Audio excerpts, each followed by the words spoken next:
Велика Британија, Франција, Шпанија, Шведска, Данска и Австрија го признаа опозицијскиот лидер Хуан Гуаидо за привремен председател на Венецуела.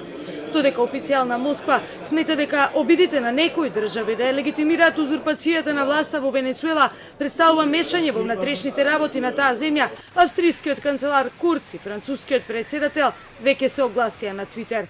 Венецуелците имаат право на слободно и демократско изразување.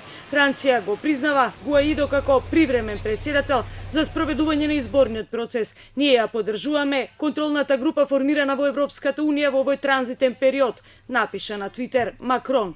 Ова следува по острото одбивање од страна Николас Мадуро до крајот на неделата да распише воредни избори. Ултиматумот истече на полнок. Францускиот шеф на дипломатијата оцени дека председателот на парламентот на Венецуела, Гуаидо, има овластување да организира нови председателски избори. Paraît très clairement pour tout le monde, y compris pour tous les Européens, qu'il est nécessaire de sortir de cette crise par une élection qui soit complètement légitime et qui soit complètement vérifiée, une élection présidentielle, parce que c'est un régime présidentiel.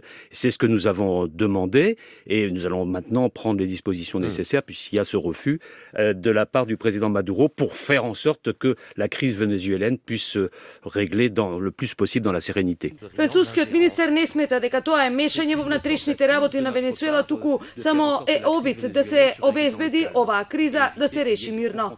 Меркел, која е на средба со јапонскиот премиер Шинзо Абе, го подсети Мадуро дека времето истече. Was Guaido angeht, so gilt das, was wir ja gesagt haben.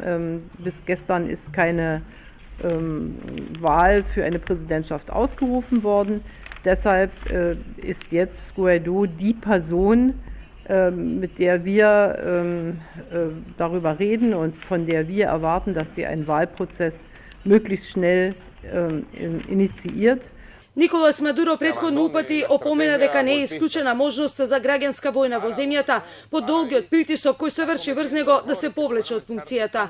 Во своето најново интервју тој го предупреди Доналд Трамп дека од Белата куќа ќе се замине со крвави раце ако интервенира во кризата во Венецуела. Гуаидо минатиот месец се прогласи за привремен водач на Венецуела, за што ја доби и поддршката од Соединетите Американски држави, пошто Мадуро го обвини дека организира државен удар. Los secretarios sirvan a darle